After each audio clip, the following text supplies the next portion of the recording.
Coming up on Roland Martin Unfiltered for Thursday, April 11th, 2019. I'm Monique Presley in for Roland Martin. He's on the Tom Joyner Morning Show cruise, and Roland will be back on Monday. A young white male suspect is in custody in connection with the arson fires of 3 black churches in one parish in Louisiana. Thousands turned out for a celebration of the life of Los Angeles activist, entrepreneur, and rapper Nipsey Hussle. We've got highlights of the funeral at the Staples Center.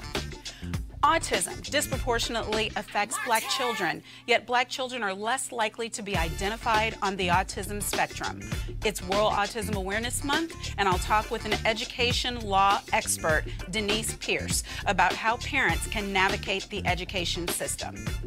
Bishop T.D. Jakes has a brand new book. He and I preview the book that comes out next Tuesday, and also talk about his very successful programs for citizens returning from prison. We'll discuss the prevalence of mental health issues and the stigma associated with it in the African American community today with therapist, minister, and founder of Turn the Light On, Dr. Anita Phillips. And why all the talk now about reparations? It's about the power of the black vote. It's time to bring the funk on Roland Martin Unfiltered. Let's go. He's got it. Whatever the miss, he's on it. Whatever it is, he's got the scoop, the fact, the find. And when it breaks, he's right on time and it's rolling. Best believe he's knowing. Putting it down from sports to news to politics. With entertainment just for kicks, he's rolling. It's on go, y'all. It's Roland Martin, rolling with Roland now. He's funk, he's fresh, he's real, the best, you know he's Roland Martin now.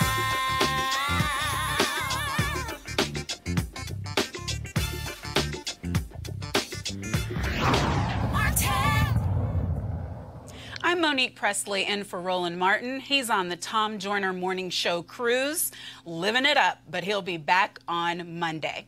There has been an arrest in the investigation of the arson committed at 3 black churches in the span of 10 days in one parish in Louisiana. The man was identified as Holden Matthews, a white male aged 21. He is the son of a sheriff's deputy in St. Landry's Parish. Authorities have not labeled these fires as hate crimes. However, Matthews was active in Facebook groups that focused on black metal and heathenism and Nordic religious beliefs, according to posts seen by CNN. There is also a possible connection between black metal music and church burnings in other parts of the world. The churches are St. Mary's Baptist Church in Port Barre, Greater Union Baptist Church in Opelousas, and Mount Pleasant Baptist Church in the same town. There was a news conference this morning. The governor of Louisiana, John Bel Edwards, spoke first. As you all know, over the past couple of weeks, I and the people across the state of Louisiana, in fact, people across the country, have been deeply troubled by the disturbing string of church fires here in St. Landry Parish and also one in Caddo Parish. And it has been especially painful because it reminds us of a very dark past of intimidation and fear. I stand before you to tell you that this community is safe again. We are extremely, unequivocally confident that we have the person who is responsible for these tragic crimes on these 3 churches.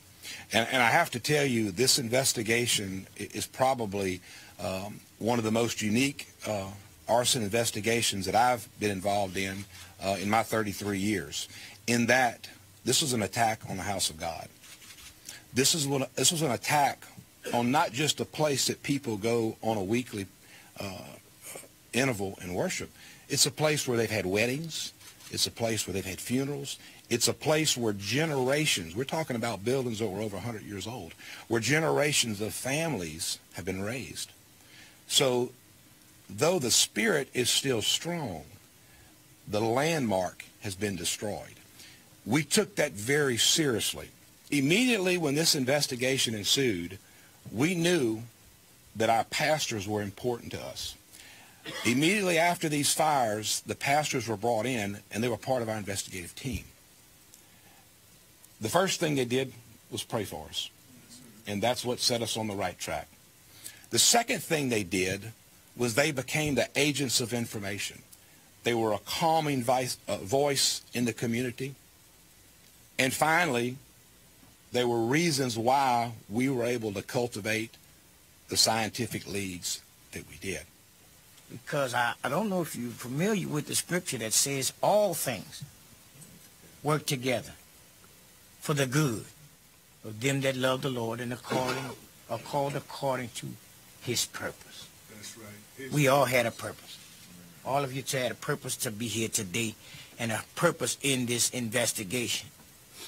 Another part of the scripture, Paul says we must learn to endure suffering for the sakes of the people.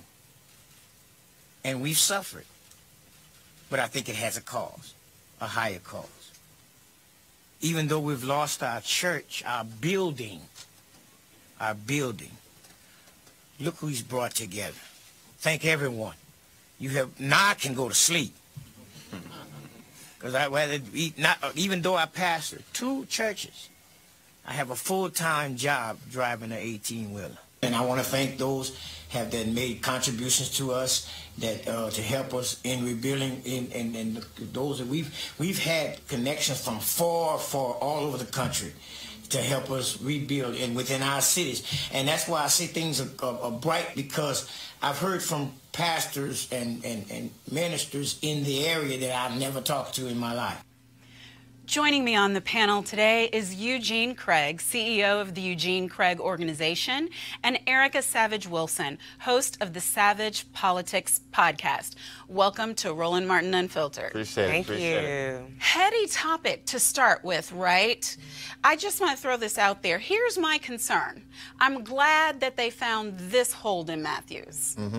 But the victory lap, to me, is a bit premature because he wasn't raised up in a vacuum. There are more where he came from, and that, to me, ought to concern them. So when the sheriff was saying, we're safe again, I'm like, oh, really, Eugene? I mean, this is another act of terrorism, and it should be treated as such. You know, what he did doesn't happen in a vacuum. It's been happening for literally hundreds of years. Black churches being burnt down by white people, by white nationalists, by white terrorists. And, you know, I don't think it's fair necessarily to try to find some kind of reason or some other motive or whatnot other than, hey, this is terrorism. It should be treated as such. Right, and hate crimes we're seeing are on the rise. That was the other thing I was a little interested in. We've never seen anything like this in our own. Okay. Okay. Yeah, I find that very hard to believe, particularly because we're talking about Louisiana, we're talking about the Deep South, and so that was a way that black folks were terrorized is through church fires, and then people brazenly coming into their places of worship, either arming guns or intimidating them not to vote. And immediately, this whole incident took me back to the Dylan Roof episode, where we had a quick turnover of law enforcement talking about how the church community quickly embraced them and it's time to forgive. So I definitely agree that we definitely need to allow everything to come out to play. And then the crime, I think he might get up to 45 years, hoping that he does. In fact, he is convicted and he does serve time that does fit with the crime that he's committed. But Eugene, what concerns me, and I agree with Erica on this, I'm glad that he's going to get however much time he's going to get if he's proven guilty of doing this, because right now he's just alleged and arrested. But what concerns me is we have people on one side that are saying young white male, black churches, it's a hate crime. And then we have people on the other side saying no connection whatsoever, not a hate crime, not terrorism. We have to strike some balance in the middle and figure out a way to enforce those laws. It's absolutely terrorism. I mean, he targeted those churches. It's absolutely hate crime. He targeted those churches. There are white churches in that area that went unscathed. And so the thing is this, we either as a country have to take a firm stance against terrorism, white nationalism, or just let it fester and deal with what comes with, which is nothing good. Right, and it takes our community, doesn't it, Erica? Because to me, I mean, we're not going to get anything without a demand. I'm going to be Frederick Douglass in a minute. Right, right. We've always shown leadership in those areas. And so I definitely agree that this was an act of domestic terrorism and should be treated as such. But I think just what you just said, that it's really going to take our community pushing forward and really leading the way to say that this, again, is an act of domestic terrorism. It should be treated as such, not something that's, you know, simply swept up under the rug and we're all safe again, let's all hold hands. No, there needs to be a measure of justice that's felt and witnessed by the community there and the community writ large. That's right. It's not time for us to take it easy, that's for sure, when there's fires everywhere, literally. Seriously. In Los Angeles and the music world turned out today to honor Nipsey Hussle, who was killed, gunned down on March 31st. The alleged shooter, Eric Holder, has officially been charged with the murder. He has pleaded not guilty, and the bond is $5 million.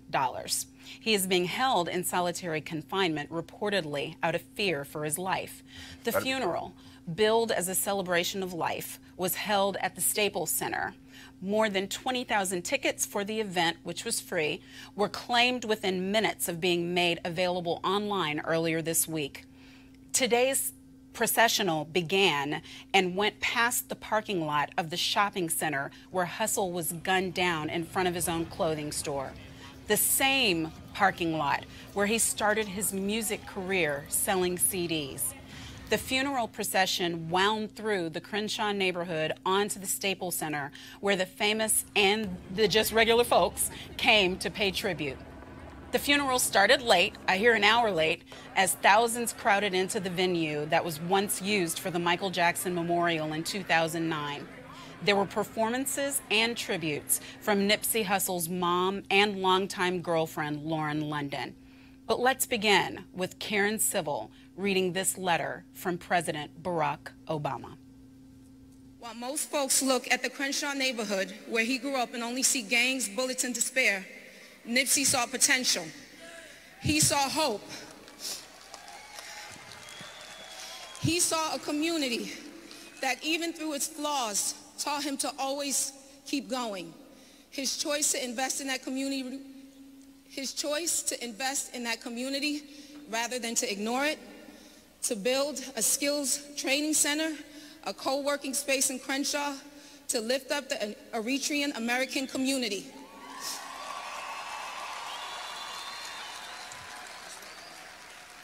He set an example for young people to follow and is a legacy worth of celebration.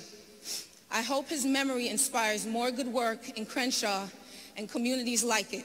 If I were to die today, there's not a thing that I would change. I've lived well. Maybe I have made mistakes, been through my fair share of pain, but all in all, it's been okay. I've lived well. The more that I see, the more that I know. I don't know anything at all. The more that I breathe, I start to go slow. Of all the many things I can only recall, all of the good things, all of the good things, only the good, only the good,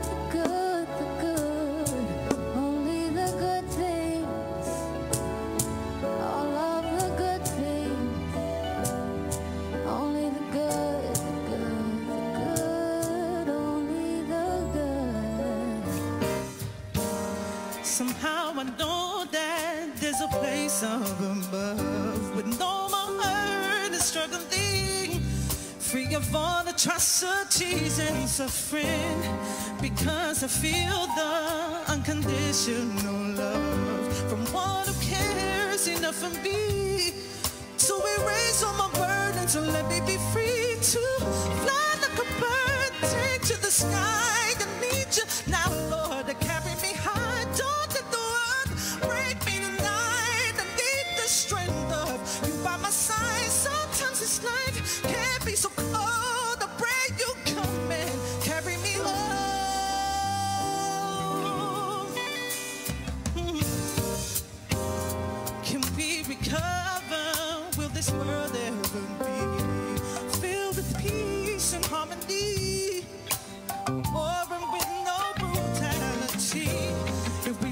each other will we find victory.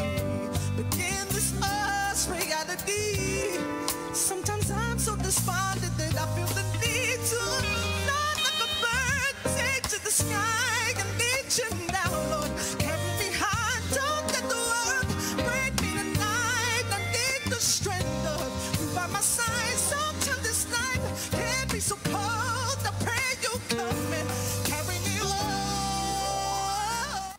I feel like when I was a little girl and you would read the story tales that there's a king and there's a castle and there's royalty and they're having a celebration and they invite people from lands far apart and wide to come into their kingdom and to celebrate with them.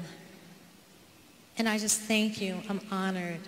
And I know that if Ermias can look down on us, that he's very honored also. He was very humble. And I'm just glad that the legacy of love that my mother started and that she passed on to me, that I passed on to my son, and since he was in the public arena, that he passed some of the love in his heart into the love that's in your hearts.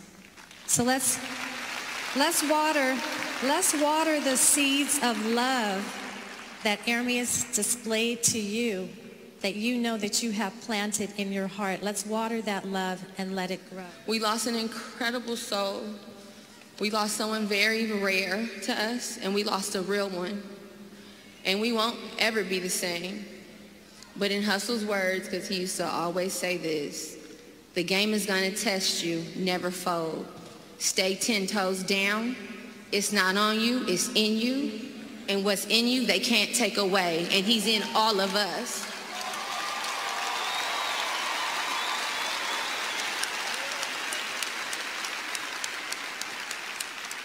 And to Ermias, the love of my life, you know what it is.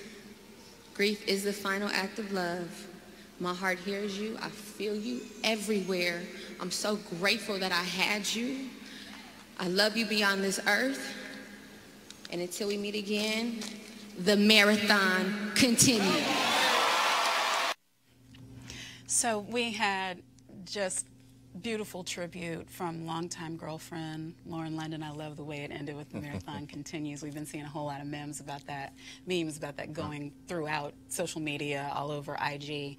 But what is it about this particular death, Erica, that you think has kind of caused not just our country, but the world to stop and pay attention?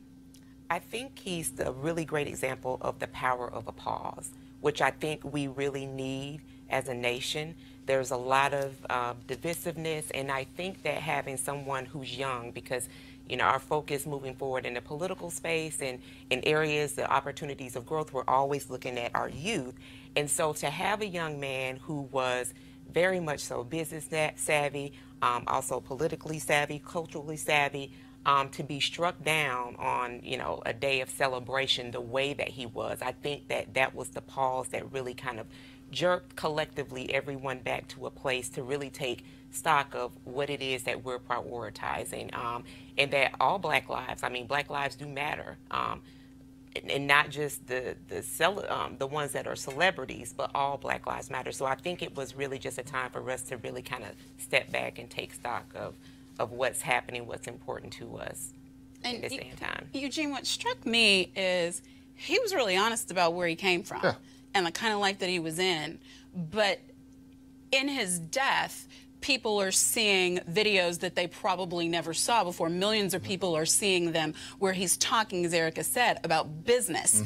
Things that he had to learn through the streets and through personal experience and through gleaning what he could from people he was around. So not just rap artists, not just what they think is a typical rapper, but in hearing his words and seeing, to me, what it proved was, you can come from something, but you don't have to end up that. So he broke that narrative. The thing is this, there are a lot of people that talk the Black business talk, that talk the Black empowerment talk, that talk the rebuilding the community talk.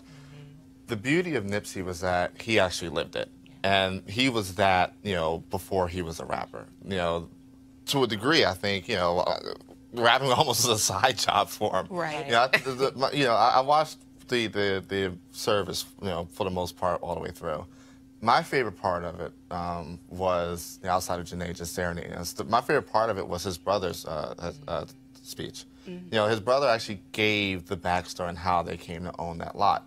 You know, it was almost literally by chance. You know, they had come. You know, it was an empty, vacant shopping center for the most part. You know, they come and put up multiple businesses there, and then the city actually came down and put pressure on the lot owner.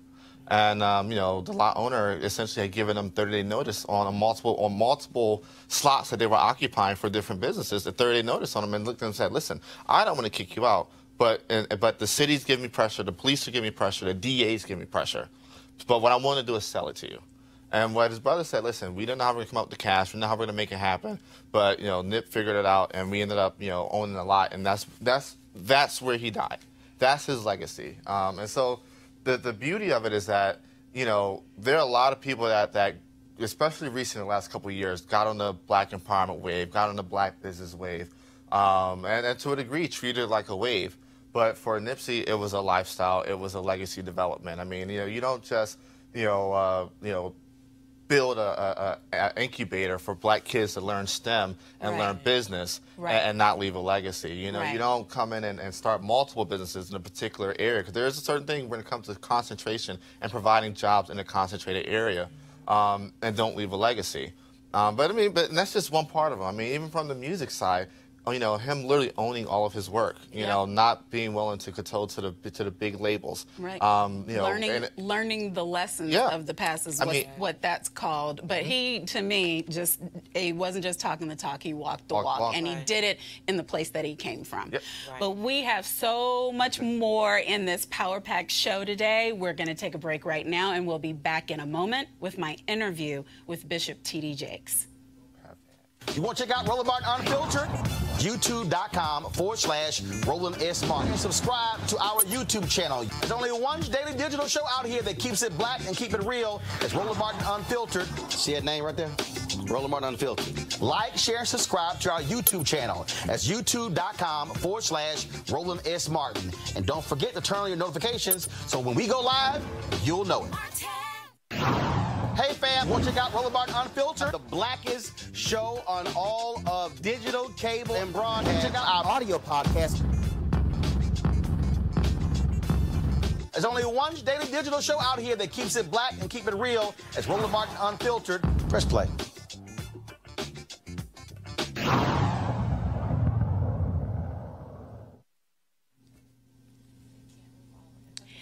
April is World Autism Awareness Month, during which the goal is to promote awareness, acceptance, and support for those on the autism spectrum and their families. In the United States, autism disproportionately affects black children, yet black and Hispanic children continue to be less likely to be identified with autism spectrum disorder, or ASD, than white children.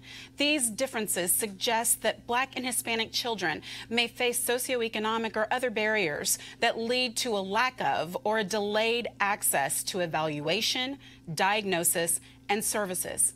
Even after diagnosis, parents are often overwhelmed trying to navigate the maze of the education system in order to do what is best for their children, and don't I know it. So, to help the parents who are watching today, or perhaps you know some parents who need this information, here to offer guidance is an expert in the field, education law attorney, Reverend Denise Nance Pierce. Welcome to you, Reverend Pierce. Thank you, thank you. And I have to confess, yes, you're Reverend Pierce, Attorney Pierce, and all those things, but you are also Denise Pierce, who I have known practically as long as I have been an adult, and you hail from the great state of Texas. Yes, and I do. I am so thankful that you are all the way here with us to talk about a subject that is near and dear to my heart and yours, I know, but is so important for everyone. It certainly is. Denise, a parent gets an autism diagnosis. Right. And the world goes black for a minute.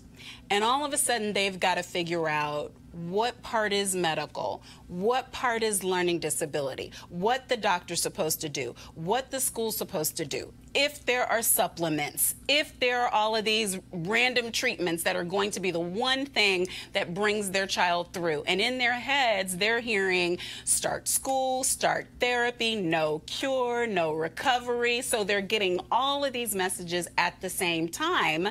And then it intersects with the educational system. And I know that that is a unique specialty of yours. And what I think is interesting is that you work kind of on the other side of it than me as a mom who has a child on the spectrum who's fighting and advocating for my child, because you have worked for many years in defense of school systems and representing school systems. So I thought, which I told you, you're perfect for this because you know what parents need to know in order to be able to help their children, which of course that's what the school system wants and that's what the parents want for their children also. So first tell me, like you're entering that system and they say to you, here's your IEP.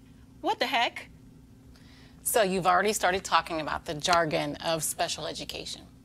And any parent that has a student with disabilities has probably learned and has mastered this jargon. But for a new parent entering into public schools and asking questions about how their students with disabilities should be served, it's important to ask people to explain what's happening.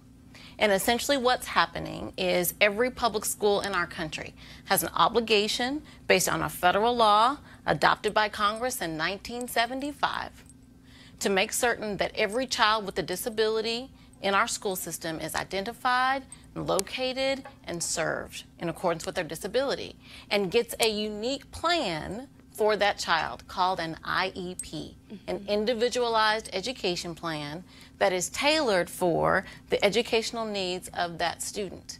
And there's a team of people we call the IEP team. In my home state of Texas, we also call it the ARD committee, the Admission Review and Dismissal Committee.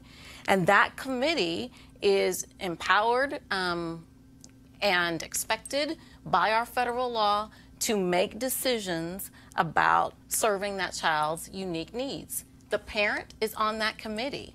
The child can be on that committee if it's appropriate for the child to be there. There's also a regular education teacher, a special education teacher, a school administrator that has the ability to leverage the school's resources for the child's needs, someone that understands all the evaluation documents that come in, the evaluations from the doctors and from the psychologist and from others who have tried to ascertain how the student's disability relates to the child's educational needs, and therefore how the school can partner with mom and dad to make sure the child is getting educational benefits. Okay, no, let me challenge you right there. Hold on, put a pause. And you sound real great. See, this is why she's my friend. But there are moms who are listening, right, and dads who everything you said, even though you said it in a way that could be understood, especially for people who've had to deal with it. I'm in my 10th year. My son's 13. Well, we got a diagnosis in this too. So I'm in my 11th year, right? But it may go right over some heads. And I don't know if you remember the story, but there was one time when I was having to go to an IEP meeting. It was very early on in the whole IEP process. I was in the parking lot, as I often was before I had to go into an IEP. And my whole process was sob and sob and sob, crying because I had to deal with the fact that I was going into this IEP because my child, who was not yet 3, was in the position where he needed me to be in these meetings in order to get the education that he needed. And then after I sobbed and sobbed and sobbed, then I would call you. And you would remind me that I was the best advocate for my child, right? But I was Monique, lawyer, you know, Monique with multiple degrees, Monique who had some reasonable finances to be able to do things for my child. So I remember one of those days, I went in there and I said, well, this school system does not offer a class. My child is ready for a class. You're supposed to have an individual plan for my child. If there's no class, then shouldn't you create a class? And because I asked to create a class, the mama who had MS who was coming there in a taxi every day, her son got a class. The dad who was working, who was single parenting, his son got a class. The woman whose child had Tourette's and had not yet been identified with autism got a class. So it was 6 other people who, because one advocate spoke up, got something. But there are parents who can't do that for themselves. What is it that the school system is offering, like in that big, thick packet of stuff they give you, that can tell a parent, what do I do now after I finish sobbing? So here's the good news for parents, and whether the parent is educated or not. The good news is that the law affords the parent a seat at the table.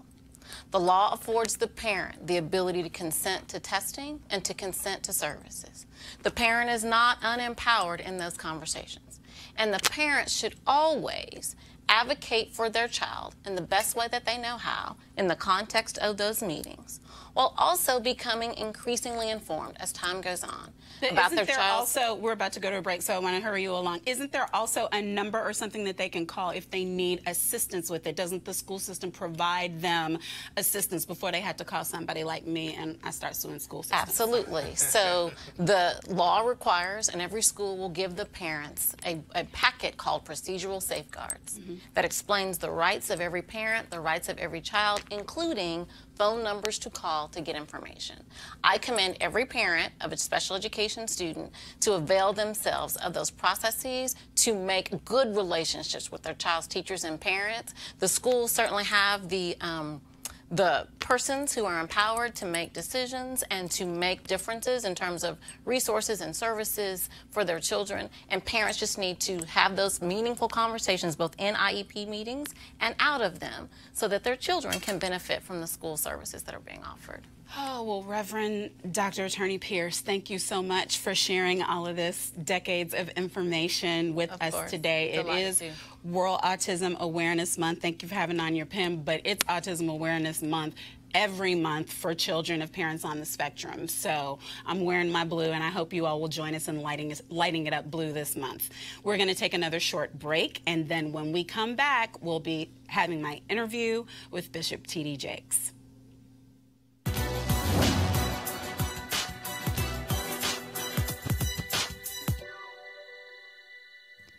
There is no power on earth that can permanently stay our progress.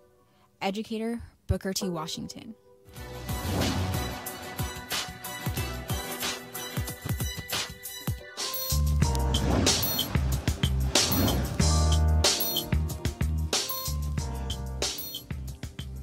Southern University, Shreveport, Louisiana, was founded in 1967, located, as I said, in Shreveport, Louisiana. To donate to Southern University, please visit susla.edu. That's susla.edu. Calling all HBCU alums, students, and leaders. Enter the Ford Motor Company HBCU Mobility Challenge and win $25,000 for your school. That's a lot of dough. Come on, schools. Building on their long-term support of HBCUs, Ford is looking to improve mobility in HBCU communities through innovative solutions. The winning program will receive a grant of up to $25,000 to implement their proposal. The deadline to apply has been extended to April 15th, 2019. Go to fgb.life for more information and to apply. Ford goes further in our community. Now, earlier today, I talked with Bishop T.D. Jakes, #1 New York Times best-selling author, filmmaker, and senior pastor of the Potter's House in Dallas, Texas, about his new book, Crushing: God Turns Pressure into Power. We also talked about the criminal justice system and ways to decrease the recidivism rates in the United States. Here's that interview. Bishop Jakes, thank you so much for being with us on Roland Martin Unfiltered today. I am excited because I've gotten not just a preview, but I have your brand new book, Crushing in my hands, and I got to hear you a couple of days ago at First Baptist Glen Arden, so I already know something that the rest of the world is about to find out, that you are on your 41st book. This is your 41st book now, and it is one that, in my opinion, is perfect for the season we are in. Can you please just tell us a little bit about Crushing? You know, one of the things that really intrigued me about writing this book is that when I look back over my own life, it was not the successes that made me strong, that made me endure, that made me escalate to the next level. It was actually the crushing moments in my life, the difficult times, the hard times, the perplexing times, that I actually saw the greatest increase and the greatest effect on myself as a person, as a leader, economically, in every aspect of my life.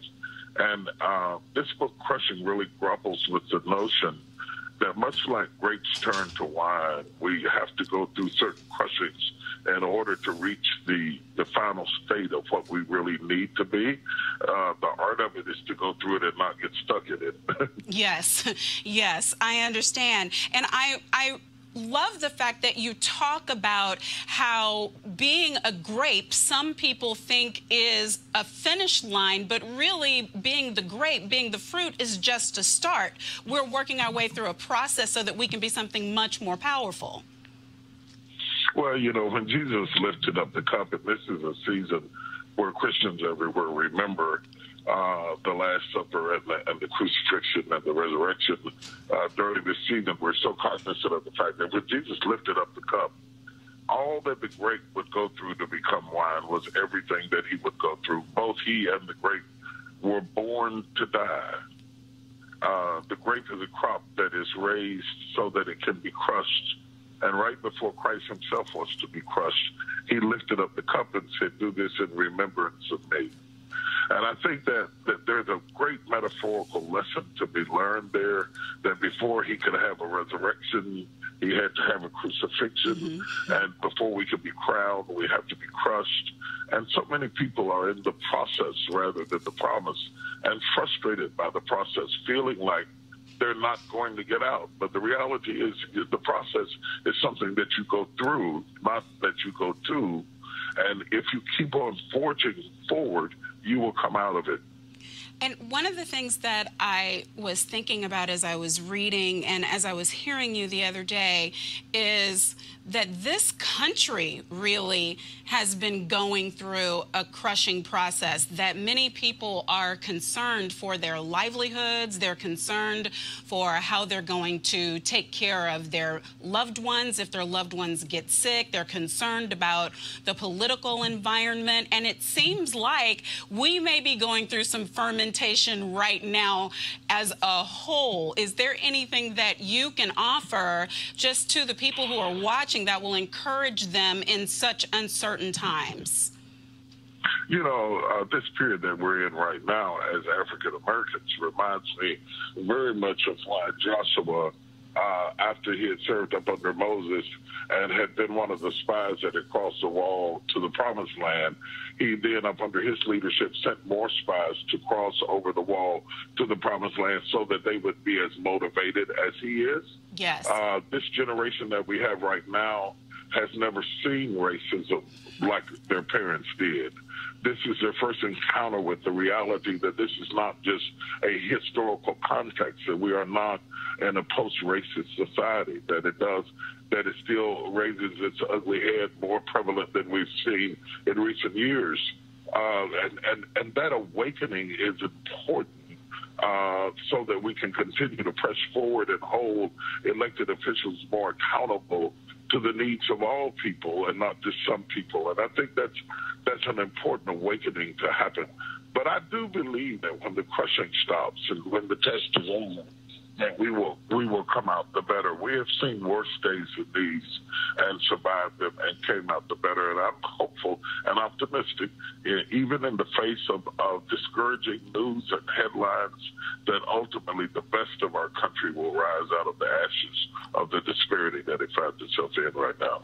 Amen, and we certainly need voices like yours to just be a guiding force as we fight through these times. But you mentioned racism and how some people kind of were at ease and didn't realize how prevalent it still is. One of the things that I know you know and is a concern of yours is the way that our people of color are disproportionately affected in the criminal justice system. And I had the pleasure of watching the Tory graduation for your ministry, I guess it was almost a week ago, and I just wondered if you would talk a little bit about what the recidivism issue is for our country and what you believe we can do to tackle it, because you guys seem to have figured something out that the rest of the country has not. Well, our Texas Offenders Reentry Initiative, we call it TORI, has been in existence for over 10 years. We have seen 23,000 formerly incarcerated inmates go through our program, our year-long program, and graduate. Our rate of recidivism is the lowest in the country, and it is because we get to underlying causes like helping them to get GEDs, helping them to get dressed for job interviews, or proper clothing, helping them with simple things like how to use a cell phone, right down to anger management, right down to increasing their understanding of what is a family and how to re-assimilate back into a society that has survived without them. We have to have a very practical, pragmatic program that reduces the rate of recidivism, but we also have to work, when you start talking about criminal justice, I'm on the back end of it. I'm on the people coming out. Right. We also need work on the front end to stop people going in because they didn't have representation, plea deals that go awry to the benefit of somebody who's trying to run for election. We have to take the carrot away from elected officials that if you incarcerate more people, that means you're tough on crime and therefore more electable. We have to reward them for being solution-oriented rather than turning the criminal justice system into a business, a big business that's hit Wall Street. All of those things need to be changed, and so many things more, in order for us to really fix the damaging, prevailing, disproportionate incarceration of Black people. Well, don't get me started, Bishop. You know, that's one of my hot button topics also. But before I let you go, I want to give an opportunity for you to let everybody know that there is an International Pastors and Leadership Conference coming up. I know that it's April 25th, 26th, 27th, but if you'd like to just give a shout out and let them know something about what's going on. We're going to be in Tampa, Florida. They can go to pastorsandleaders.org and look at the vast array of speakers that we have coming. There will be over 40 different countries that are represented. Oddly enough, our Pastors and Leadership Conference over the years has taken on a new dimension. It's not just pastors anymore. In fact, a lot of them are leaders, corporate leaders, government leaders, city leaders, medical leaders, all coming together to see how that they can enhance themselves as entrepreneurs and business people. It's going to be in Tampa, and they can register online. Registration is going incredibly well. And if there are also listeners that are interested in picking up this crushing book, either because you're in it or you have been in it or you feel stuck in it or you're trying to get over it, they will be available wherever books are sold starting Tuesday, or they can be pre-ordered on Amazon.com, BarnesandNobles.com, or you can go to the store and get them wherever books are sold starting this Tuesday. Well, we sure appreciate being hot off the press, really before the press, so that people can know about this book. I know that it's going to be a blessing. Please, everyone, get Crushing. God Turns Pressure into Power. Bishop Jakes, thank you so much for taking the time today. We appreciate you. No, thanks for me. God bless. Bye-bye. Speaking of the International Pastors and Leadership Conference, oh my, do I have a treat for you in our next guest, who's going to be one of the featured speakers, and you're going to want to hear what she has to say. Every year, more than 19 million Americans suffer from some type of depressive illness. According to the Surgeon General report, African Americans are overrepresented in populations that are particularly at risk for mental illness. Here to offer insight and direction is therapist, minister, and founder of Turn the Light On, Dr. Anita Phillips. Welcome, Dr. Anita. Welcome, thank you. I'm happy that you're here, but I'm happy that you're here on purpose about this topic, because everything that we read is kind of like too many black people are depressed and not talking about it. Black people are depressed in church. Black people are depressed at work, but there seems to still be a stigma associated with it. So before we dig in, though, can you explain the difference between somebody having the blues and having clinical depression? Absolutely. So we all have negative emotions at some time or another. We all get sad, we all get down, we all feel discouraged. The difference is when we are unable to get those feelings to pass. When we want to feel better, simply can't feel better. So while I don't encourage people to self-diagnose, I generally will say if you feel bad way more often than you feel good, I'd like you to go and talk to somebody and find out about what might be going on. And I've heard you say this before, but I want to ask you again. Is there anybody who couldn't benefit from therapy? Like, if you think you need it, shouldn't you just get it? It's definitely a if you have to ask situation. So when people say, do you think I should go to therapy? I say, absolutely. If it's ever even crossed your mind, you should go. Therapy is not for mentally ill people. Therapy is for people. Yeah. Now, all of us can benefit from therapy. I've been to therapy. I will go again if I need to. It's really just about having a space to talk to someone who can help you reflect on your current situation, help you get clarity, change your perspective. And if it turns out that there's something deeper going on, they can steer you in the direction of getting that treatment as well. So we see the numbers, and we see that black people are overrepresented, that the numbers are high. And I know there's reasons dating back to slavery for that. But if you could talk about kind of where we are now and what societal things or physical things or whatever it is, your specialists tell us why we are in the position we're in. Well, definitely, as you mentioned, slavery, generational trauma is real. When a group of people suffer the type of trauma that African Americans have suffered generation after generation, that trauma is actually passed on, not just in terms of our emotional state and the way that we deal with crises in our environment, but actually genetically. Trauma has an impact on our very DNA. And so we really have to give credence to what has happened to us under this continued pressure. So generational trauma is a major issue, but also we are overrepresented in many groups that are high risk for mental illness, including people who live below the poverty line, exposure to community violence, foster care. There's so many areas where mass incarceration, where African Americans are overrepresented in groups that have been known to have higher rates of mental illness. And so we really need to be stepping up our interventions. But unfortunately, we have had difficulty having our community access culturally competent care. And that is a real challenge. Okay, so I have so much more, but I'm excited. Eugene looked at me because, you know, we're not supposed to be talking to reparations about reparations today. We won't get to it. How are we going to pay for that? Dr. Anita just said Come on. that suffering from slavery is encoded into our DNA. Now, so when you start talking about descendants of slaves and what they're due, it's not just because of something that happened however many hundred years ago.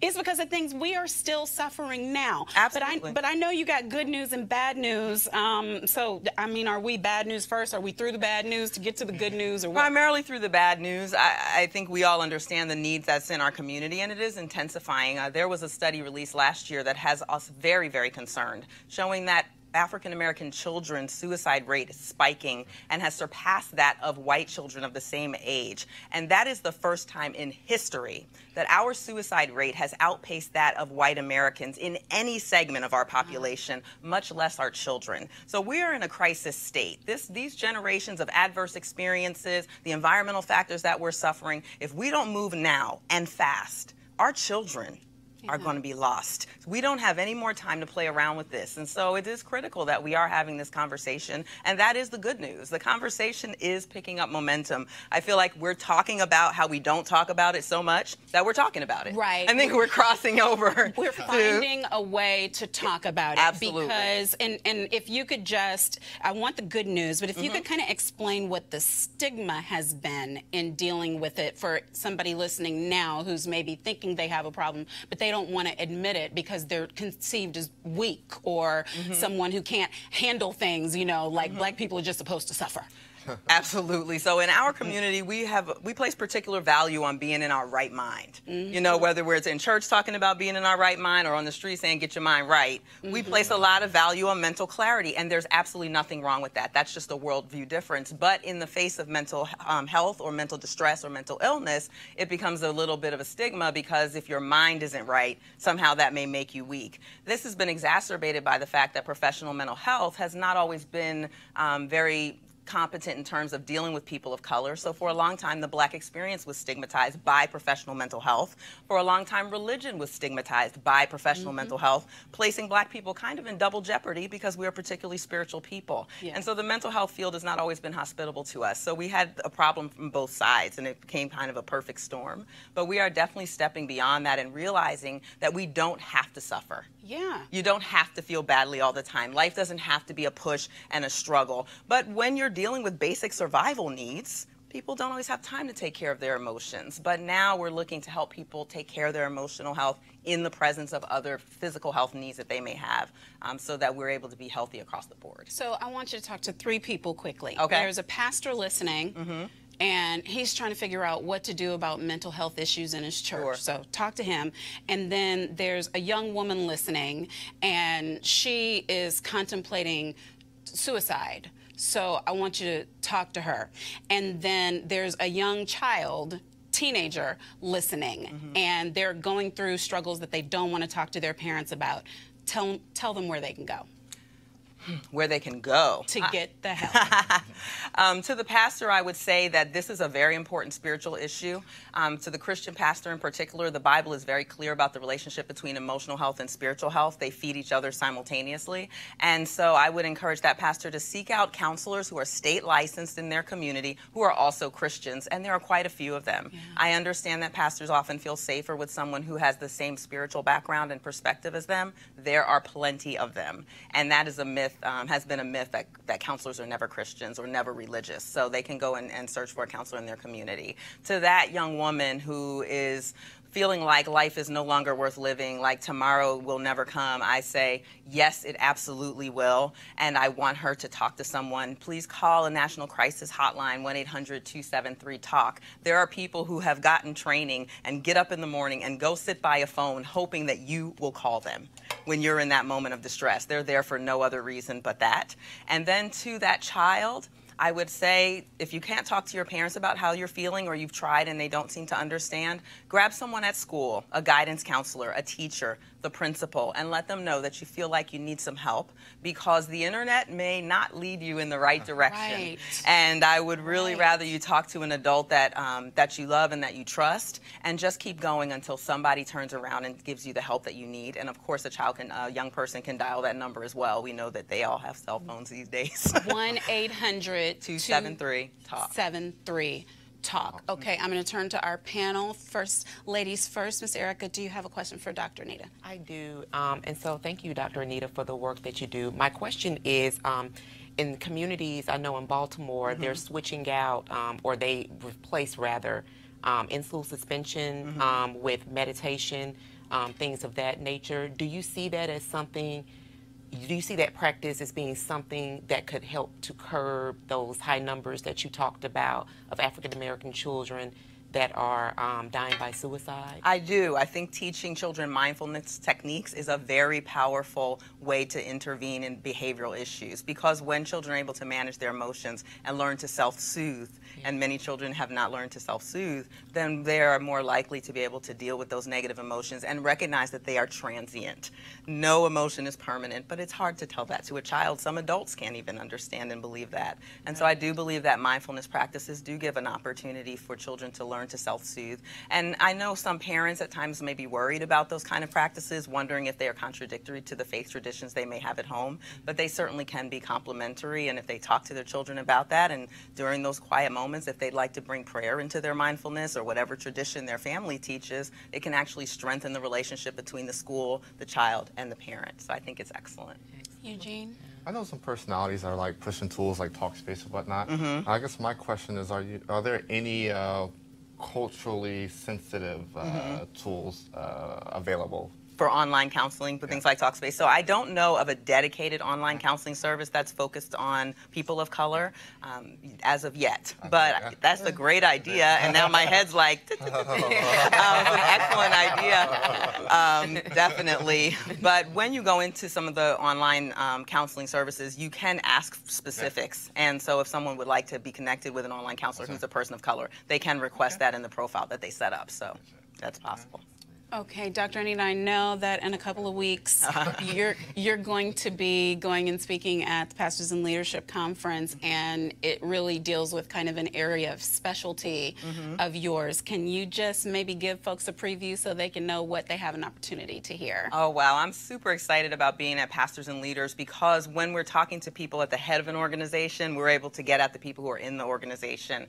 At Bishop Jake's conference, I'll be addressing the intersection of faith and mental health, really showing not just that they can coexist, but how they are deeply related, so that particularly pastors are able to flow easily in their conversation between spiritual matters and mental health matters, and help them to recognize when it's time to refer someone to a mental health professional, when their issues have exceeded that of pastoral care, have exceeded that of traditional pastoral training. So I'm really happy that we'll be able to impact a great number of people by being able to give clarity to their leaders. So I know there are a lot of websites that people can go to try to find a counselor, but is there one that you can suggest where they can look up someone who would be specific to their needs? Sure. So there's two I would suggest. Therapy for Black Girls is a very popular one right now, and they can go there and look for someone of color in their community. But also Psychology Today has a wonderful search engine on their website, psychologytoday.com. You can put in your zip code, your health insurance, any issue that you're concerned about getting counseling for, and there's a picture associated with each profile. So if you're looking for a person of color or a man or a woman, you're able to see that and read a little bit about that counselor and be able to make an educated choice, at least to start with. Well, I know we're just scratching the surface, but thank you, Dr. Anita Phillips, for helping us to turn the light on mental health. Thanks for having me. So, oh, and one more time on the 800 number. 1-800-273-TALK. 1-800-273-TALK. Please call right now if you need it. Save some lives. Share it with somebody you know. That's it for this edition of Roland Martin Unfiltered. I want to thank our guests, Bishop T.D. Jakes, Dr. Anita Phillips, Attorney Denise Pierce, and our panel, Eugene Craig and Erica Savage Wilson. Roland will be back on Monday, and I will be out of here. I'm Monique Presley. Have a good night, y'all.